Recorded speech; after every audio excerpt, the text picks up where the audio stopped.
ወደ ሙሌ ልመለስና እንግዲህ ሙሌ ከዛ በኋላ ከነ ጎበና ጋር ምርጫ ነበረ። ምርጫው እንዴት ሆነ? ምርጫው አለፈ። 280 ሰው ነበር የተመዘገበው ያኔ። ከ280 ሰው 6 ልጆች ተመረጥን። ጎበናም ተመርጣ ነበር ያኔ። በኋላ እንትን ነው መሰለኝ ትሬኒንግ ላይ መጨረሻ ላይ ቀነሳት። ኢንስትራክተር መንግስቱ ነበረ ማለት እኔ ከዛ ወደ አልገባውም 81 እኮ አልገባውም። ኦኬ ቀጥታ ሜታ ተመለስኩ። ሜታ መልቀቅ አልሰጥም አሉ። ኦኬ ከነ መስፍን እንግዳ ጋር ማለት ነው ሜታ መስፍን እንግዳ፣ ጌቱ፣ ሰለሞን እንግዳ፣ ሰለሞን አረዳም እንግዳ ሁለቱ ሰለሞን ወለየው ንጋቱም ደግሞ ነበር ንጋቱ ሰለሞን ንጋቱና ሰለሞን አረዳ አፍሪካ ምናምን በኋላ ነው የመጡት። አፍሪካ ኔቪ ነበር መሰለኝ። ሲሳይ የሚባል ልጅ ነበር። ኦኬ ግን ላንተ ብዙ ናቸው። ላንተ መነሻ ግን ይገዙ ሜዳ ነው። ይገዙ ሜዳ ተነሳ። አይጤ ሜዳ ደግሞ ከፍተኛ ፉክክር ታደርጉበት ነበረ።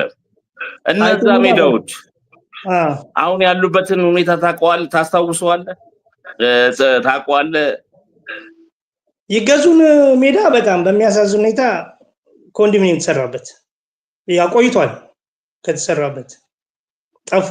እንደውም ይገዙ ሜዳ እኮ የኛ ሰፈር ሜዳ አይደለም፣ የመርካቶ ልጆች ሜዳ ነበር። ከመርካቶ ከጣሊያን ሰፈር ምናምን በጣም የክረምት ዋንጫ ሁሉ እናደርግበት ነበር እና ቀረበ። ከዛ ወዲህ ከዛ በኋላ እኮ ኳስ ተጫዋች አልወጣም። ከዛ የተወሰነ ናቸው የወጡት። እነ ሲራክ ነበሩ ከኛ በፊት። ሲራክ መድን ታውቃለህ? ሲራክ እነሱ ነበሩ።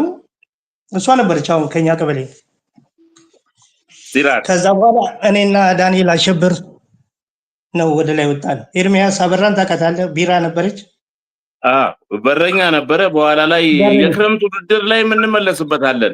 ስለሱ ሁሉ ግን በነፍታ ነገስት ሁሉ ጊዜ እንደተቀጠቀጣችሁ ነበር። በነ ዳንኤል ክፍሌ ተክሌ አንድ ቀን አሸንፋችኋቸው አታውቁም? መቼ በፊት ላይ በሚደረገው የክረምት ውድድር አሁን እናንተ ጋር በላያ ነው ያለው። ቆይ እንነጋገራለን እሱን። እሺ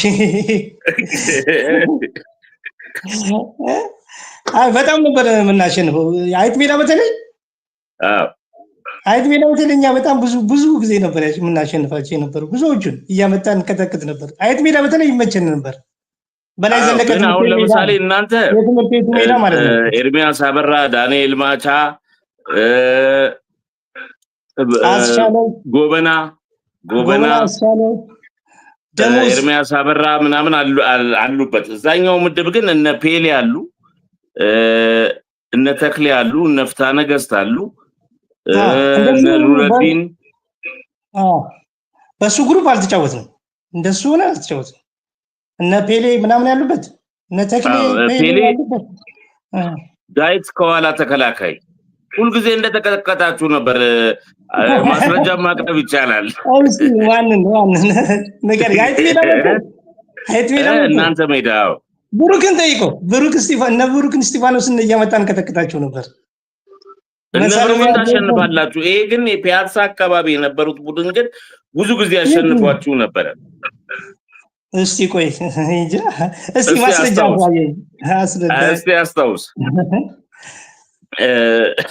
አስታውስና እንመለስበታለን። አዲሴ እንግዲህ ቡድኑን ጊዮርጊስን ከታች አሳደጋችሁ። በማሳደጉ ሂደት ያንተ ማስተዋጽኦ ነበረበት። አዎ የዛን ጊዜ የነበረውን ሂደት የነበሩትን ችግሮች፣ ምክንያቱም ቅዱስ ጊዮርጊስ በዚህ ወቅት ላይ በፋይናንስ በተለያዩ ጉዳዮች አስቸጋሪ ሁኔታዎችን እያሳለፈ ይገኛል እና እንደው ከተመከሩ የእናንተ ያሳለፋችሁትን ችግርና እንዴት እንደተወጣችሁት አሁንስ ምን መደረግ እንዳለበት መቼስ አንተ ቅዱስ ጊዮርጊስ አርማ ከሚባሉት አንዱ ነህ። ቡድኑን ለረጅም ዓመታት በአምበልነት መርተሃል። እስቲ ያንተን አስተያየት እንስማ። እንዴት አሁን ችግሮቹ በምን ይፈታሉ ነው ወይንስ? አልገባኝም ጥያቄው፣ ይቅርታ። እሺ ችግር የለም። አሁን በእናንተ ጊዜ በፋይናንስ ጉዳይ ላይ በጣም ችግር ነበረ። ቡድኑን ግን አስተባብራችሁ ውጤታማ አደረጋችሁ።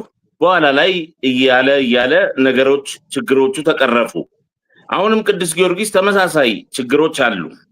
እነዛን ችግሮች እንዴት መውጣት ይችላል በሚለውና የእናንተ ጊዜ የነበረውን ተመክሮውን አስታውሰ አያይዘ ብትመልስልኝ። ኦኬ ያን ጊዜ የነበረው አብዛኛው አመራር ኮሚቴው፣ አሰልጣኞች እና ተጫዋቾች እንዲሁም እዛ አካባቢ የነበሩት አባላት ሁሉም በፍቅር ከልቡ ለጊዮርጊስ ነበር የሚሰራው እና ኦኬ ክለቡ ገቢ ከድርጅቱ ያገኛል ከደጋፊዎችም እና በዛ ሁሉም አብሮ ተቀናጅቶ ሲሰራ ስለነበረ ችግሮቹን ቢመጡ የከፋ ችግሮች አልነበሩም።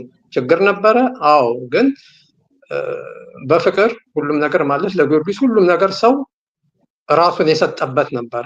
ቅድሚያ ለክለቡ፣ ምክንያቱም ተጫዋቹም ኦኬ ደሞዝ ያገኛል፣ በቂ ነው ያለው ነገሮች በመቻቻል በመግባባት ሲስተሙም ጥሩ ሲስተም ነበረ። እውነቱን ለመናገር ያን ጊዜ የነበረው ሲስተም ያው ሀገራችን ፉትቦል ደካማም ቢሆን ክለቦቻችን ደካማም ቢሆን ግን የነበረው ሲስተም ጥሩ ነበረ። በዛ ምክንያት ያው በፍቅር በመግባባት ስራ አመራሩም ማድረግ ያለበትን በትክክል ስራውን ይሰራል ከስፖርቱ ጋር ተያይዞ። ምክንያቱም አሁን አንዳንድ ነገሮች እንደምንሰማ ትክክል ያለ ነገር የማህበሩ የድርጅቱ ከማህበሩ ጋር ያለው የስፖንሰሮቹ ችግር ያን ሁሉ ማለት ትክክለኛ አንድ ቦታ አመራር ላይ ላሉ ሰዎች ስለ ፉትቦል እውቀት አላቸው ወይ? ከዛ ደግሞ ለቡድኑ ያላቸውስ ፍቅር፣ በዚህ ላይ ደግሞ እንዴት ነው ቡድኑ የሚሻሻልበትን ምንድነው ሲስተም በትክክል መቀረጽ አለበት። አንዳንድ ነገሮችን እኔ ሚዲያ ብዙም አልከታተልም፣ ስሰማ አዝናለሁ። ማለት ጊዮርጊስ እንዲህ ተቸግሮ፣ ምክንያቱም በዚህ ሰዓት አሁን ትልቅ ክለብ ነው ሀገሪቱ። በእኛም ጊዜ ባለፉት ቅርብ ዓመታት ድረስ የጀርባ አጥንት ነው ለናሽናል ቲም። ግን አሁን ያለው ነገር በጣም ያሳዝናልም። ምክንያቱም የአስተዳደር ችግር እንዳለ እንግዲህ ማለት ያው ውስጡ ህዝብ ነው፣ ጊዜ ይፈጃል። በትክክል በእውቀት ላይ ተመስርቶ አመራሩም እዛ ጋር ያለውን ሲስተም በትክክል መቀመጥ መቻል አለበት። እኛ በሄድን ጊዜም አንዳንድ ነገሮችን አውርተን እናውቃለን፣ ግን የሚሰሙ ሰዎች ቢኖሩ ጥሩ ነው። ምክንያቱም ከተለያየ አካባቢ በተለይ በኳስ ውስጥ ያለፍን ሰዎች እኔ አሁን ስለ ቲሜ ይሰማኛል። ለምንድን ነው ይሄን ነገር ስሰማ በፊት የምሰማው ነገር ማለት ከክፍያው ጀምሮ ያለው ነገር ፋሲሊቲ የተሟላ ነገር አለ፣ ጥሩ ነው። ግን መሰረታዊ ነገር አልነበረም በእኔ አመለካከት። አንዳንድ ነገሮችን ከቅርብ ሰዎች ጋር አውርቻ አውቃለሁ። ግን ማለት ያው ከሰው ከልምዱም እውቀትም ካለው ሰዎች ሀሳብን እየሰሙ በትክክል መዋቅር በትክክል ተዘርግተው ሲስተሞቹ ተዘርግተው ፉትቦሉም በዛ መተዳደር አለበት። ያለበለዚያ ግን እንደዚህ አይነት ያው ጥንቅጥ የሆነ ነገር ይፈጠራል መሰረታዊ ስላልሆነ እና በዛ ምክንያት ነገሮችን ማስተካከል ይቻላል። አሁንም አረፈደም ከማለቁ በፊት እዛ ጋር ያሉ አመራርና ያሉ ሰዎች ቲሙን የሚመሩ የሚያስተዳድሩ ሰዎች ገልጾ ነው ካለው ሰው ጋር በቅርብ መነጋገር፣ ደጋፊውንም እንትን በማለት ሳይሆን አቅርቦ በማወያየት መፍትሄውም መውሰድ ይቻላል። በዚህ ላይ አሁን ቲሞቻችን የሀገራችን ፕሮፌሽናል ቲሞች ናቸው፣ ጥሩ ገንዘብ አላቸው። ስፖንሰሮች እንዴት ማግኘት እንደሚቻል እንዴት ከነሱ ጋር ውል ማድረግ እንደሚቻል አድርጎ ሁሉም ነገር መሰረት በያዘ እውቀትን በተሞላ መመራት አለበት ብዬ እነዚህ ነገሮች መስተካከል አለባቸው ብዬ አስባለሁ። ስለ ቲሜም ያሳዝነኛል የምሰማው ዜና አንዳንድ ጊዜ። ያው ዳኒ እንግዲህ ቅድም ባልከኝ በክረምት ውድድር ላይ ወደ መጨረሻው ላይ እንመለስበታለን። ይሄ ከባህር ኃይል እነ ምቾት ነበሩ፣ ከቡና እነ በኃይሉ ጉባኤና ቴዎድሮስ ጉባኤ ወንድማማቾች እነሱ ምናምን ነበሩበት።